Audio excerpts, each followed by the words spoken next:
Welcome to Film Therapy, the unofficial, unlicensed movie podcast. If the film says we can say it too. So check the film rating, and that will be our episode rating. Thank you for listening.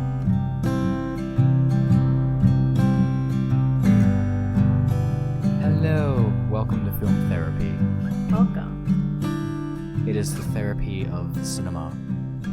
Which I haven't had so much therapy with cinema in a while, but it's good to be back at it. Yeah. I need to watch more movies that are therapeutic, I think. Yeah. So, Portrait of a Lady on Fire was released in 2019, I believe. Yeah. It's absolutely fantastic. So good. It's very akin to Call Me by Your Name in the sense that it's a slower, atmospheric, mood-based romance, and it has so many moments that are just like perfect in it. Absolutely. I was explaining it to my coworker today, and he hadn't seen it, so I was explaining it as like something that was really easy to watch and calming, introspective, kind of dreamy, and I mean, it is kind of melancholy, kind of sad at the end. I cried a little, but it was like a passionate cry. It's just like a gut-wrenching, but it's beautiful. Yeah. The last scene of the movie is like freaking fantastic. It is just so well done in every way. It's like legitimately perfect. Mm-hmm. It's very reminiscent of the final scene of Call Me by Your Name also. For sure. Which is also like a perfect movie scene. Tying it all together because Timothée Chalamet is also in Dune. And Oscar Isaac is in Dune with him, and he's in the Star Wars sequels. So, there you go. There we go. And Timothy maybe speaks French, and this Portrait of a Lady on Fire is in French. Yes. There's an interview, I think it's with Timothy and Denis both speaking French. Oh, really? And Nice. It's great. I wish I could speak French. I was kind of practicing today when I was looking up stuff about the two actresses and the director, Noemi Merlant and Adele Haenele, Luana Barami, and writer and director Celine Sciamma. Mm-hmm. So that's my best French accent. I'm in love with Adele Haenele. The end. The end. Well, thank you for listening. Thanks. We'll be back next time. Yes, which one does she play? She's Eloise. She's Eloise, and Noemi is Marianne. And then Luann is Sophia. I think her name's Sophie. I don't remember. And so I kind of watched some interviews and stuff, and instead of doing my work today, and I found out that the director Celine and Adele were ex-lovers. They dated after they did Celine's first movie together, and Adele was the star in that movie, and Celine was the director, and then they started dating, and then they broke up, and she still wanted her to be like in this film, and it's kind of about her in a way. So that's an interesting dynamic. But everything I read really said like they worked really well together, and it wasn't an issue like at all being exes. They were just like going off of each other's creative spirits, and I think like they helped the movie become better. So I thought that was interesting. That is really interesting. And then they are also part of like France's Me Too movement. Like Adele is kind of a big person, spotlight person for the Me Too movement in France, and In 2019 at the César Awards, which is like the French Oscars, they walked out and they yelled at Roman Polanski when he won Best Director over Celine for his movie that year. That's awful. I know. Can you even... Hello? Why is he not dead and in hell? I know. Yeah. Yeah, so then I went on a whole deep dive about Roman Polanski and everything, and I he directed like Chinatown, and he did Rosemary's Baby. That's right. Roman Yes. Polanski. Yeah, The Pianist, Repulsion. Yeah, aptly titled there. Repulsion. The Tenant. Yes. Knife in the Water. Just ugh. He has a movie called What? He has a movie called What? What? 1972. What? So, yes, warning about sexual assault. So, in 1977... Well, have you seen Once Upon a Time in Hollywood? Yes. Okay, so he's portrayed in that movie during the time where he was dating Sharon Tate, played by Margot Robbie. It's a great movie. She's great. And yes, agreed. She's pregnant at the time that they're dating, and she gets murdered by the Manson family, and that's a whole thing. Oh, hello, baby. And so then in 1977, he was charged with sexual assault and rape of a 13-year-old in the United States. And before he got sentenced, he just fled the country, and he went to London and then on to France. And that means like he didn't ever serve. He served like 40 days in prison in California, but other than that, like the judge wanted to sentence him to 50 years, but he just fled the country, and he lives in France, and he got away with it, and he continues to make movies, and win awards apparently, and win awards and is praised for his work. So that is some bullshit. I can't believe that. It's disgusting. So in 2019, when he won Best Director for his movie, An Officer and a Spy, Adele and Celine got up and yelled at him like pedophile, like bastard, scum, and like walked out. And that was like a big start of their Me Too movement over in France. And great for them. I know. Can you? Oh my God. Yeah. Oh my God. I can't imagine. So. Oh yeah. So he's had a U.S. arrest warrant outstanding since then. Yeah. Since in 1977, and an international arrest warrant since 2005. So he's basically hiding out in the middle of nowhere, and something needs to happen. If something happens to Roman Polanski, I will not be. It will be a total coincidence. It'll be a total coincidence. Total coincidence. I have an alibi. You were in Denver. Yeah, total coincidence.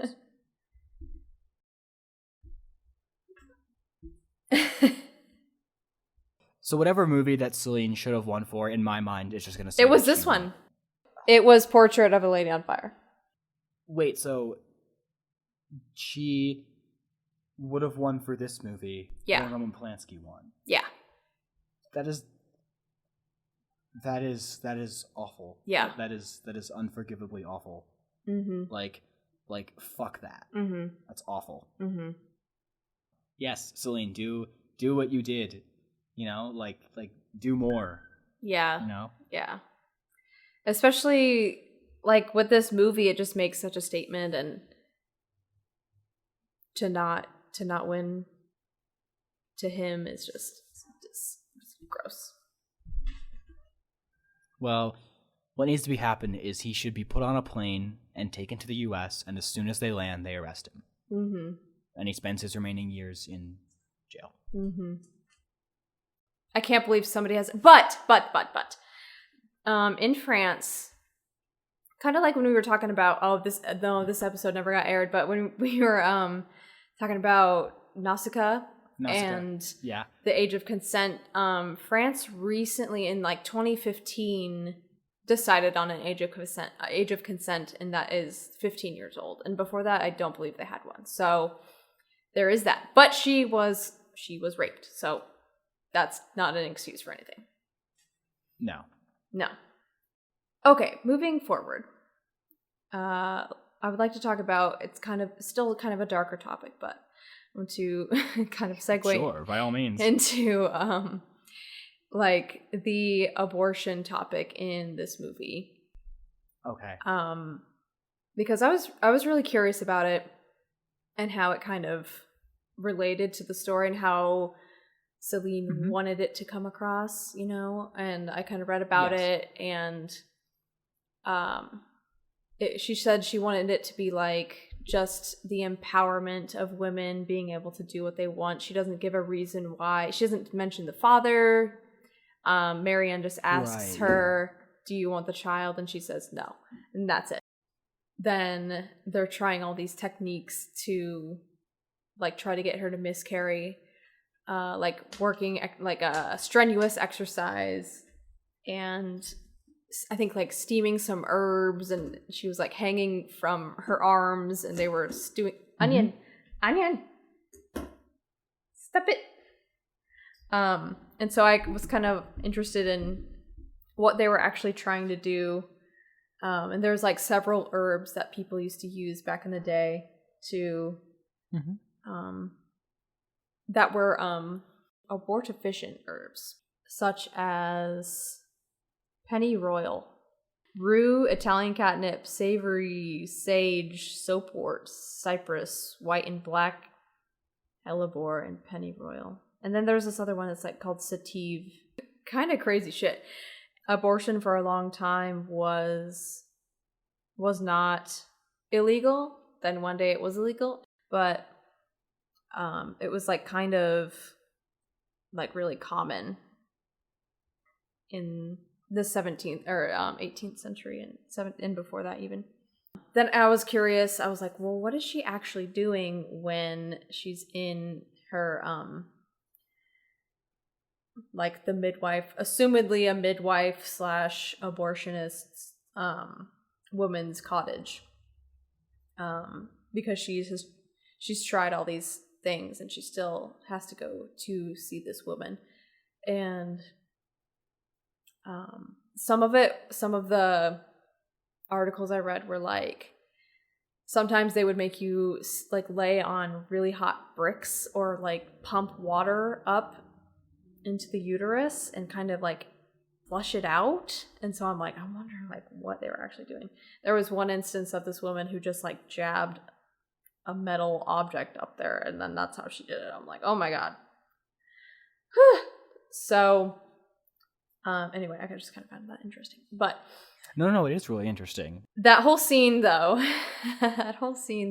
is crazy, how they show her with the children on the bed from this like midwife or whoever, who we don't know whose children they are, but there's like 3 kids laying on the bed where she is getting an abortion, and she's wincing from the pain, and then the little baby rolls over and touches her face and she smiles, and it's like she has respect and love, I guess, for the baby, but it's like not her time, I guess, because she's a working woman, and I don't know. I think it was kind of like supposed to be like a female empowering moment, like you can do this, like you don't have to follow the rules of society. Yep, sorry, I'm nodding. I keep forgetting you can't hear me, or you can't see me. So yeah, I think that's all I have to say about that. No, I'm glad you shared all of that. Yeah, I love the progression of their relationship too. Like how at first like it's just more kind of like a standoffish, well, I guess you're here kind of thing, and I have to deal with it. And then they eventually just like become so intimate as the movie progresses, and then by the end of the movie, you're just like you're just like, man, you just want them to be together so badly by the end of the movie.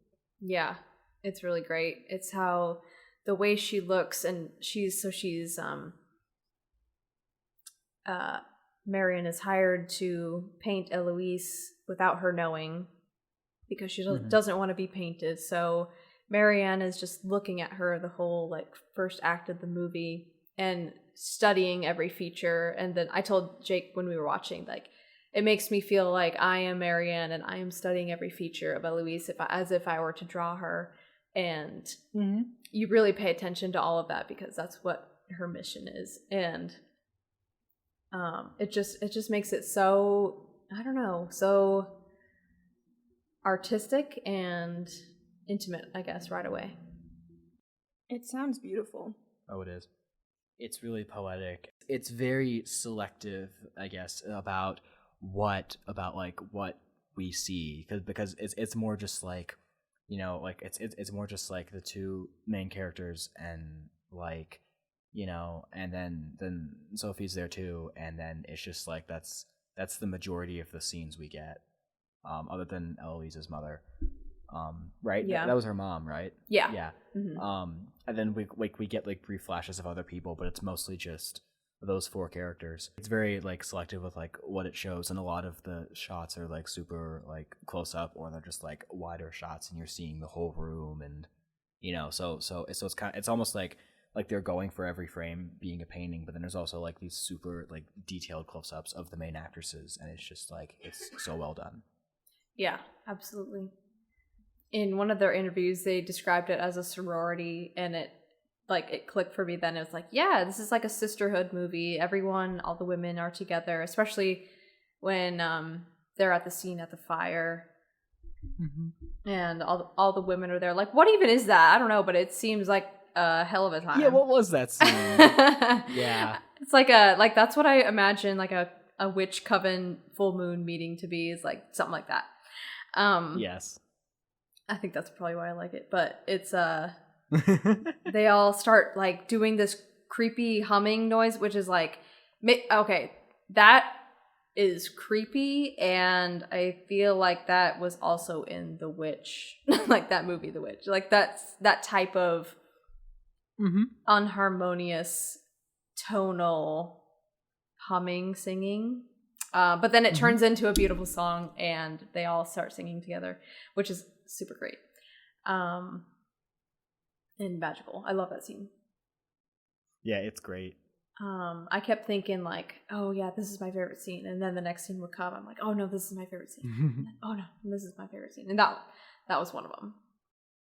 That happened to me too. Yeah, like that scene. I'm like, okay, this is like the best scene in the movie, and then like later on, I'm like, no, this is the best scene. And like when it ended, I'm like, no, the ending is the best scene. And, like, oh god, it's just great. I love the last scene they have, like when they're on they're on the shore, and then like you can see the water behind them, and then they're just like that, like the one that's on the background for the letterbox page of just them just like with their heads together. It's just like that scene is so great. Yeah. And then the ending is like incredible. It's just beyond words. I mean, it's pure cinema. Yeah. Those are all my thoughts. I don't have as many thoughts as you do. But it's definitely a great movie. Yeah, I wanted to kind of research stuff and learn more about it. No, I'm glad you did. It was super informative. I really like this movie. Yeah, it's great. So, did it win any awards? Let me see. It has an 8.1 out of 10 stars on IMDb. Pretty good. It won 2 awards at the Cannes Film Festival, Queer Palm and Best Screenplay Award, but then the Palme d'Or, Celine was nominated but didn't win. Actually, no, Celine did win the Palme d'Or in my head. In your head? In my head, yes. Let's see, it won at an LGBT film festival, won some European Film Awards, New York and Los Angeles Film Critics' Choice, Women's Film Critics Circle. I think it was nominated for a Golden Globe of Best Foreign Language Film. Okay. I don't think it was nominated for any Oscars, which is, again, like, you know. That's crazy. Yeah, so Celine's first film was Water Lilies, starring Adele, in 2007. Oh, okay. So she's pretty young. Both of them. Overall, great movie. I recommend. It's really easy to watch, and it kind of sucks you in. But if you're not a fan of like slow movies, I wouldn't recommend it. I guess it's not that I don't know. I don't feel like it's slow, but I also studied film, so. I mean, I felt like there were moments that were slow, but like the pacing is so deliberate. Yeah. Your mileage may vary, kind of situation. Mm-hmm. For sure. So, do you want to talk about what we watched recently? I saw the new Batman movie with Robert Pattinson. Same. And I am here to say that I wasn't really vibing with it. Like, I thought all the acting was great and, like, it was shot pretty well. I mean, some scenes were a bit too dark. But, I don't know. I just didn't... I just felt it was more, like, plot-focused than character-focused. Like, I wanted more scenes between Bruce and Alfred and Bruce and Selina. And, like, the movie as a whole just kind of wasn't my jam, which is unfortunate because I thought I like it quite a bit. Yeah. So yeah, but also like the sound in the theater wasn't that great, and I was like, like I was tired that day, and it had been quite a day, so that could have been a lot of factors with affecting my opinion of it. Yeah, that's okay. That sucks that the sound wasn't good. That's like the whole reason I go to the theater. Yeah. Our experience was pretty good. It didn't really feel like 3 hours to me. It kind of went fast, and it was entertaining for me. I enjoyed it, but definitely agree with your critiques. Could have been more character-based for sure. It would have been more interesting that way, I think, in my opinion. Yeah, for sure. But it wasn't like too action-y for me either. Like some action superhero movies I can't get into because it's just all car chases and explosions, and that's not for me. Yeah, I think I'm just sick of the genre as a whole. Yeah. I'm really sick of just the MCU, and I'm so far behind, but that's okay. Like, I'm just gonna pick and choose what I want to watch, and it's funny because like from like 89 to like 2008, there was only like two like Batman series, or like 3 or 4 actors. But then like from like 2008 until like now, there's been like so many so many movies about Batman. It just feels like oversaturation. Yeah. And I mean, for me, it's always going to be like the ones I grew up with, like the Burton ones and the Schumacher ones and the Nolan ones even. So like, I mean, granted, Mask of the Phantasm is the best one, hands down. And like in our lifetime, there's already been so many, so exactly. It's too much. And then I also watched Quentin Reviews' latest video in the iCarly Victorious saga, which is the end of Victorious. Oh. And it was great, as are all of his videos in that saga. They are fantastic. I had a lot of extra time on my hands, so I watched that 8-hour thing in like a day, 2 days, I think. Oh my god. Yeah, so he's done, for those who don't know, go to Quentin Reviews' channel on YouTube because he's great. But he's done it's 5 videos right now, and they're all super long, and it's a mini series dedicated to Nickelodeon sitcoms that my generation grew up with. And so like he has a video that's just like 3.5 hours, and it's just about the whole history of Fred. And then the next day he dropped a video about iCarly. Then there's another one after that, and then 2 on Victorious, and like they are so long and so informative and so great, and they go by really quick. And yeah, it's great. And I'm glad it's on Letterboxd, because then I can say like, this is what I've done with my time. Right, you have something to show for it. Exactly. And then 2 other movies that I saw Encanto and Blades of Glory, which are vastly different films, but they were both fun to watch. I still haven't seen Encanto, but it won the Oscar last night, so very cool. It did. I still would say Mitchell's vs. the Machines should have won, but the Oscars apparently this year just was an entire shit show. Oof. Yeah. Did you watch? No, I didn't watch the ceremony. I haven't done that since you and Henry and I watched it. Okay. Like, that was the last time I ever watched the Oscars, because I'm like, screw this. Yeah, I really didn't feel like watching.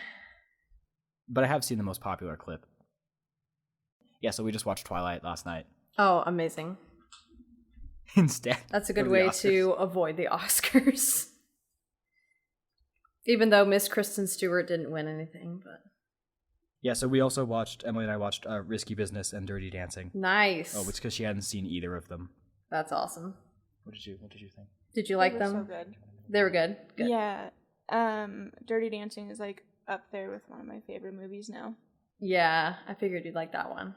Oh, it was so good. Mm-hmm. And you also saw Talladega Nights. Oh yeah, I did. Yes, I saw Ricky Bobby. Ricky Bobby. That was also great. That's a funny one. I love Will Ferrell. I've heard I wanted to get schooled on Adam McKay's comedies because I heard a lot of mixed things about Don't Look Up, and I was curious about it. Mm-hmm. So I still want to watch like Anchorman 1 and 2, and there might be another one I want to watch. But like now that I've seen at least Talladega Nights, at least I understand. No, what did I say? I can't say that word. Ricky Bobby is the movie I watched. Yeah. I recently found Anchorman 1 and 2 at Walmart for like in the $5 bin, so I snatched those. That's amazing. Love it. That's amazing. We've been having a lot of fun in the $5 bin. It's a great time. It's the best time ever. I also, while waiting in line at the car wash, I watched this insane short film called I Feel Fantastic. And then I showed it to Tuin super late at night, which is the best time to watch it. Okay. And I'll send it to you if you'd like. You can watch it and then log it because it's on Letterboxd. Sure. But it's some crazy shit. Okay, cool. Anyway, yeah, so that's the majority. The only other thing is Emily and I have been going through all the Shrek movies again, and that's been so fun. We just watched Shrek 3 a couple days ago. And also, I am in the process of collecting every Shrek DVD ever released. Can you tell me again how many there are? Sure. I have a list pulled up because I had to keep track of it. So there's the 4 movies, and then there's like a bunch of other shorts and the musical and stuff. So in total, it's 1, 2. So there's 10 Shrek DVDs, I think. Yeah, so 10 Shrek DVDs, 2 Puss in Boots DVDs. It's going to be a collection. And I'm going to catch up for the new Puss in Boots movie that's coming out. Because it actually looks kind of interesting. When is that coming out? Sometime this year on Netflix. I mean, the last one came out 10 years ago, or 11 years ago. Oh so my god, really? Wow. Yeah. Yeah, so the first Puss in Boots came out in 2011. The new one comes out this year. And it's in post-production. Okay. And it comes out September 23rd. All right. So it takes place after Shrek 4 because the first movie takes place before the first Shrek, apparently. So okay. They're 11 years apart. Okay. Is it still Antonio Banderas? Yes. Awesome. Zorro himself. Love it. So yes, then you have to include Mask of Zorro and Legend of Zorro, and then the headcanon can be that he turns into a literal cat, and then so it's like Zorro, Mask of Zorro, Legend of Zorro, no, Puss in Boots, and then Shrek. No. It goes Zorro. He's like trained as what is he, like a vigilante? What's Zorro? I don't even know what Zorro is. He's like an assassin. Yeah. So I don't even remember. I haven't seen the movie in a long time. But yeah, so it's Anthony Hopkins trains Antonio Banderas in the ways of being Zorro because he's like, let's see. Oh yeah. So he's just trained by Zorro, the old Zorro. Okay. And so then he's Zorro, and then he goes on to be Spy Kid's dad, and then maybe once he's in the CIA or whatever they're called, ISIS. No, ISS, it's the ISS. No. It's the OSS. The OSS. Maddie. It's not freaking ISIS. Oh god. It's the OSS. The OSS. So he's Okay, in the so- OSS, and then maybe part of his mission, like he turns into a cat, and then he accidentally gets stuck like that. So there's like the Zorro 1 and 2, and then Spy Kids 1, 2, and then Puss in Boots 1, and then Spy Kids 3, and then Shrek 1, Shrek 2, Shrek 3, Shrek 4, and then Puss in Boots 2. Yes. And there's also Puss in Boots. There's a Puss in Boots movie starring Christopher Walken, so I want to watch that one also. Oh my. It's where the cat turns into Christopher Walken, apparently. And it just sounds like one of the best movies ever. Like, right? Like, what? So is it still Yeah. voiced by Antonio Banderas, or is it voiced by Christopher Walken? Oh no, this was made in like the 80s, so it's just Christopher Walken. I don't know if he voices the cat. I'd have to look it up. Oh, so wait, it's not actually Puss in Boots. Oh yeah. So it's from 1988, and I found it because I typed in Puss in Boots DVD on eBay, and this was the first thing that came up. Oh. Yeah. So the cat becomes Christopher Walken, and I assume he voices the cat. Also, maybe the cat doesn't talk because it's an 80s movie. I will update accordingly as I watch it. Speaking of cats turning into people, I was watching this video on YouTube. Shane Dawson came out with his new conspiracy theory video, and Yeah.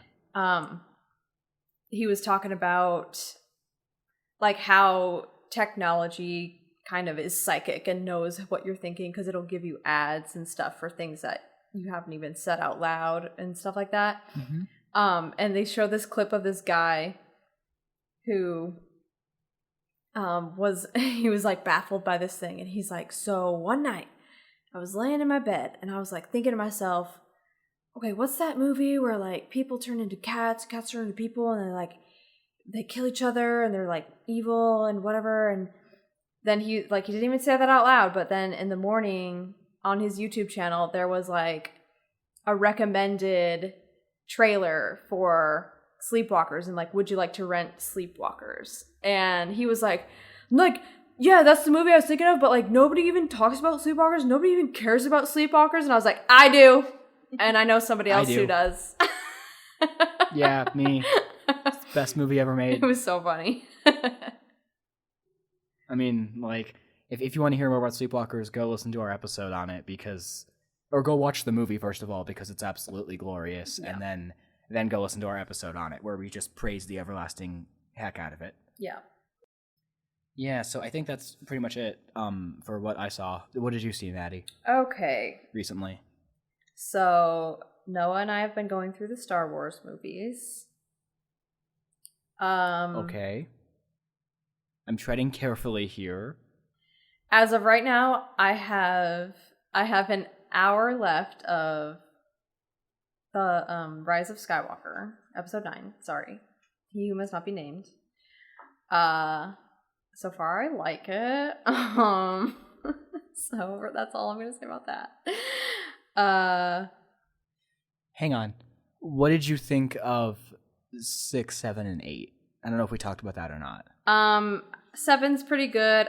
Don't like 8. That was boring. How dare you? You like that one? Thought it was boring. That was boring. Eight's like, okay, this 8 is the most controversial one because people either love it or hate it. Really? But they hate it for like reasons that to me don't really make a whole lot of sense. Like a lot of the internet's perceived problems and toxicity towards that movie is awful, but the toxicity part is what's awful. Oh, because of that one actress, right? Yeah, but also because they don't like how Luke's character was handled. They don't like the new Force powers. They don't like X, Y, and Z. Like there's a whole bunch of things. So it's so kind of funny that you're just like, I didn't like it. Why? Oh, I thought it was boring. you have the least the least controversial opinion of anyone in the world. You're just like, I thought it was boring. I'm not into the specifics. It was not entertaining to me, and it just was like, it felt disconnected and just kind of random. I don't know.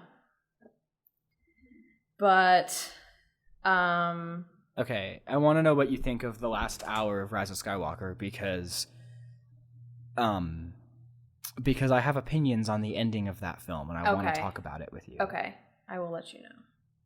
But you know how I feel, but I'm going to try and I'm not going to go into detail right now because I want you to, experience it as best as you can with an open mind. Yeah, because I've kind of didn't know really exactly what you were talking about when you would talk about it.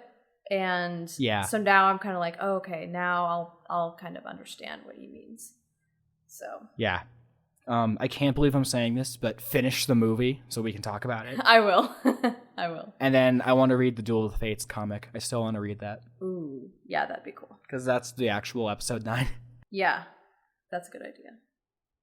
See, what I love is that, like, I didn't care for the movie, obviously. But when I found out what they were, like, the initial idea for the last Star Wars movie, I'm like, that's so much better because it connects all 3 trilogies together, and there's, like, you know, there's callbacks to, like even the prequels are celebrated as much as the originals, which I think is how it should be if you're going to make a movie and wrap up everything. Mm-hmm.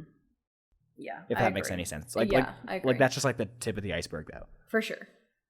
Oh, that movie! Oh God, I remember when we did the Twister episode with Davis. Like that was like the last time I watched that movie. Oh, ever. really? And I'm like, guys, because I remember I came on and I was like, you guys, I don't want to talk about it, but I watched this movie and like I can't. Yeah. There's things I like in the movie, like for sure. The movie gave me the opposite feelings as to what I wanted from the last Star Wars movie. Gotcha. Yeah. But will it really be the last Star Wars movie? I don't fucking care anymore. If you would have asked me in 2017, 2018, I would have been like, yeah, they're overstuffed, but if they make another trilogy, I'll probably watch it. Because just of how euphoric The Last Jedi felt when I saw it. But I don't fucking care. I don't need to see another Star Wars movie ever again. I don't need to watch any of the new fucking shows they're making about Mandalorian and the Book of Boba Fett and the Bad Batch. And, like, I don't give 2 flying craps about any of those. Yeah. But I will watch the Obi-Wan show because Ewan McGregor and Hayden Christensen are back and they got me. Oh, shit. The trailer got me. So, yes, there's a new Obi-Wan show coming out, and it's between episodes 3 and 4. And they have Hayden Christensen as in the suit as Vader, and then they have Ewan McGregor as Obi-Wan. And I'm like, God damn it, I'll watch it. God damn it. They had to. They had to get me. But that's it. That's it. I even was talking to Emily about this last night, where I was like, if you had asked me a couple years ago, if I would have been like, yes, like Star Wars is one of like the most important things that we will watch together. But then now I'm just like, if we get to it someday, okay. Yeah. You know, there's so many more things I'd rather watch. Mm-hmm. Like I still love the original movies. I still like 2 of the 3 prequels. And I still love 2 of the 3 sequels. Mm-hmm. It's so funny how that being the last movie and just the way it ends, I just felt so much like it kind of put a bad taste in my mouth for all of it. Yeah. It's kind of like Game of Thrones, you know, everyone was so invested in that show and then the last season just ruined it for everybody. Except for you. Except for me, because I don't give a fuck. I like Game of Thrones. Whatever. Why don't you go write a better show if you can do it better? Fuck off. I would write a better episode 9 than J.J. Abrams did and Derek Connolly did. No, wait. Not Derek Connolly. Chris Terrio. My bad. Colin Trevorrow actually did, and Derek Connolly did write a better episode 9. It just didn't get made because Disney doesn't have a backbone, and because when Carrie Fisher died, they had to do some rewrites anyway. So they're like, well, we're going to boot you off because you made Book of Henry, and, you know, we don't want that. The guy who directed and co-wrote, I believe, Jurassic World, one of the most soulless films ever made. Like one of them, like Davis can go on about that, but like seriously, it is one of the most soulless films ever made, and it's a total cash grab. And I've really changed my opinion on it in the last because when I first saw it, I'm like, it's not bad, but then now I'm just like, oh, yeah. But the fact that the same guy was like, I'm gonna write like an actual conclusion to Star Wars that like expands on the mythos and like redefines the balance of the Force. Yeah, I'm like, that's amazing. It's not just a reboot. No, it's not just a reboot, and it actually follows the themes of The Last Jedi, and it continues the whole, like, it continues the sequel trilogy. It makes it feel like 3 parts of a trilogy, like every part's distinct. It wraps up all 3 trilogies. It ties them all together. But then they made Rise of Skywalker, which is just a movie that isn't concerned with any of that. Right. That's sad. Anyway, I hope you enjoy the last hour of the movie. Okay, I think I will, but we'll see. The other movie that I've watched recently that has made me like return to the feeling of cinema is The Hunt. Is that with Mads Mikkelsen? Mm-hmm. I've heard that's really good. What's his name? Thomas Vinterberg. Yeah, he did Another Round, right? Yes. So far I have like loved everything I've seen from him. Mm-hmm. From 2012. Oh my gosh, it was agonizing but so good. I actually watched it in several sessions, so I should probably sit down and watch the whole thing all at once, but it was so good. I wasn't expecting it to be good. I wasn't expecting to like it as much as I did, I guess. I love it. Like, I wasn't expecting it to be good. It's like freaking amazing, and I'm just like, that's how we should go into every movie ever. Just don't expect anything, and then you'll be blown away. Exactly. Always keep your expectations low. That's what I've learned. Yes. I think Dune Part 2 is going to be like the best movie ever made, but I'm going to try and go into it with like episode 9 expectations. No, not that low. Actually, because my expectations for episode 9 were like moderate to mildly fairly high because of the high of the last 2 movies. And I'll try going into it like because if the consensus is good, I mean I'll probably see it right away. But if the early consensus is good, I'm gonna be like, okay, it's gonna match the first one. And I do have complete faith in Denis Villeneuve because in Denis we trust. In Denis we trust. I just have my fingers crossed that movie is amazing because Dune was like Star Wars had me spiraling, and Dune was like, hey, like I'm gonna hold your hand, everything's gonna be okay. And then so I'm just hoping that Dune 2 is like continues that. I hope so too. I mean, I'm sure it'll be like good at the very least because part 1 was just like one of my favorite things ever. But it's gonna come out next year. Yeah, next October. So they're like almost pretty much done with it. No, October 2023. Yeah, but still, like they have that's to only film like it. a year. They haven't filmed it yet. No, they filmed them separately because Warner Brothers didn't greenlight Part 2 until 4 days after it came out. Right. I don't know. It just seems soon to do another full. I mean, maybe because we waited so long for the Part 1, but that was because of the pandemic. So.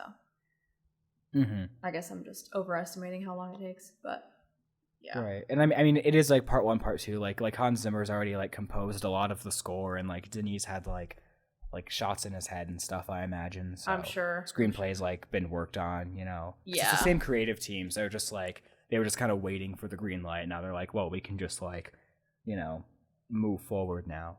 That's true. Like right they now, probably had it mostly planned out anyway, or a lot of it. Yeah.